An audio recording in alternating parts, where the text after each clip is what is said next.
Hello, ഇന്ന് ഞാൻ എൻ്റെ ബെസ്റ്റ് ഫ്രണ്ടായ ദിനിയുടെ വീട്ടിലേക്ക് പോവാണ് കേട്ടോ. അപ്പോൾ അവളുടെ വണ്ടിയിൽ എന്നെ വീട്ടിൽ നിന്ന് വന്ന് പിക്ക് ചെയ്തിട്ടാണ് കേട്ടോ വരുന്നത്.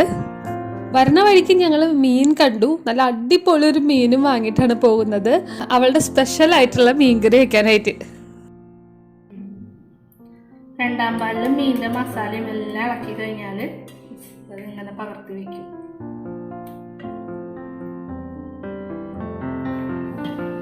മീനിൻ്റെ മസാല മൊത്തം ഇതിലിപ്പോൾ ആയിട്ടുണ്ട്. ഇപ്പം ഈ മാറ്റി വയ്ക്കുന്നത് ഒന്നാം പാല് പിഴിഞ്ഞ് വെച്ചിട്ടുണ്ടല്ലോ, അതിലേക്ക് എന്നിട്ടാ.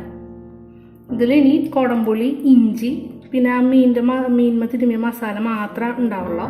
ഇതിലേക്ക് ഒരു കുഞ്ഞു സബോളയും ഒരു തക്കാളി അരിയും കട്ട് ചെയ്തിട്ട് ഇതിലേക്ക് സബോള ചെറുതാക്കി അരിഞ്ഞിടും. നമ്മൾ ഓൾറെഡി ഇഞ്ചി ചേർത്തിട്ടുണ്ട്, ഇഞ്ചി ചതച്ചിട്ടിട്ടുണ്ട്. ചിലർക്ക് ഇഞ്ചിയും 2 വെളുത്തുള്ളിയും ഒരു 4 ചുമന്നുള്ളിയും അരച്ച് ചേർത്തിട്ടുണ്ടെങ്കിൽ അങ്ങനെ ഇടാം, ടേസ്റ്റാണ്. പുളി അധികം കൂടി കഴിഞ്ഞാൽ അങ്ങനെ ചെയ്ത് കഴിഞ്ഞാൽ പുളിക്കുത്ത് അറിയില്ല. എന്താ ഈ കുഞ്ഞു തക്കാളി നമ്മളെന്താ അരിഞ്ഞിടുന്നു. തക്കാളി പുളിക്കല്ല, ഒരു ടേസ്റ്റിനാണ്.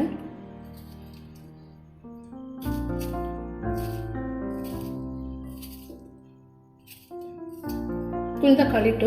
ഇതിലേക്ക് കാശ്മീരി മുളക് പൊടി ഇത്ര എടുക്കുന്നുള്ളൂ, അത്ര ചേർത്തു. കാശ്മീരി മുളക് പൊടി ചേർത്തു. ഇനി ഒരു നുള്ളു മഞ്ഞൾപ്പൊടി, അത് കുറച്ച് ചേർക്കുന്നുള്ളൂ. ഇത്രയും വേണ്ട ഉപ്പിന്. എന്നിട്ട് ഒന്ന് മിക്സ് ചെയ്യുക, കൈ കൊണ്ട് തന്നെ മിക്സ് ചെയ്യുക. ഇനി ഇത് തിളപ്പിച്ച് വന്നതിന് ശേഷം ഇതിലേക്ക് നമ്മൾ മീൻ പറക്കിയതിന് ശേഷം ഒന്നാം പാൽ ഒഴിക്കും. എന്നിട്ടാണ് നമ്മൾ ഉള്ളി കാച്ചുക. ഇനി നമുക്ക് സ്റ്റവ് കത്തിക്കാം.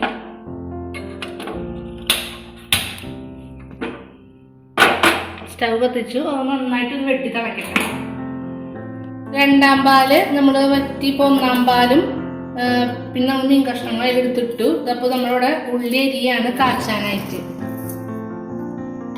നമ്മൾ കാച്ചാൻ വേണ്ടിയിട്ട് ഉള്ളി അരിഞ്ഞിട്ടുണ്ടായിരുന്നു. അതിലേക്ക് ഇതപ്പോൾ എണ്ണ ഒഴിച്ചു. ഇതൊന്ന് വാടണം. ഇത് മൂത്തതിന് ശേഷം നമ്മൾ അതിലേക്ക് പകർത്തിയിടും.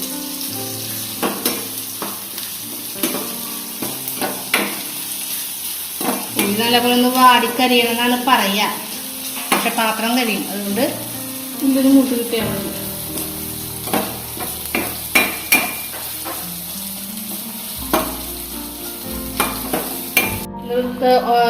രണ്ടാം പാൽ ഒഴിച്ചതിന് ശേഷം ഒന്നാം പാൽ ഒഴിച്ച് മീൻ കഷ്ണം തിളച്ചു. നമ്മൾ ഓഫ് ചെയ്യാണ്. ഇതാ നമ്മൾ ഉള്ളി മൂത്ത് വന്നിട്ടുണ്ട്. നമ്മൾ ഇതിലേക്ക് വേപ്പിൻ്റെ അരി ഇടുകയാണ്.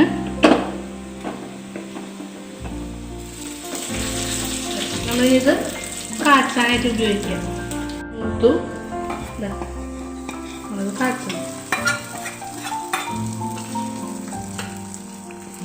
ഒന്നാം പോലെ നല്ല കട്ടയ്ക്ക് ഒഴിച്ചു കഴിഞ്ഞാൽ കട്ടിയായിട്ട് തന്നെ മീനിൻ്റെ ചാറ് നിൽക്കുന്നുണ്ട്. മീനിൻ്റെ ചാറ് എപ്പോഴും ഇച്ചിരി കട്ടിയിൽ തന്നെ നിൽക്കണം. വെള്ളം പോലെ നിൽക്കുന്നത് എപ്പോഴും ടേസ്റ്റ് കുറവാണ്. ഇതാ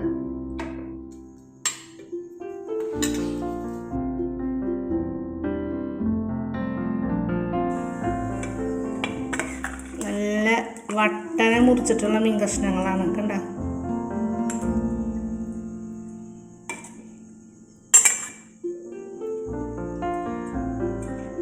കുടംപുളിയൊക്കെ ഇട്ട് വെച്ചിട്ടുള്ളത് ഒന്ന് കുറച്ച് നേരം ഇരുന്ന് സെറ്റ് ആവണം.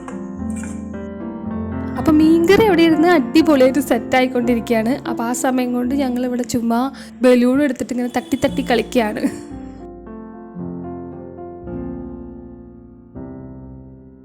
അപ്പോൾ ഇത്രയേ ഉള്ളൂ ഈ video. Thanks for watching this video. Stay tune my next video.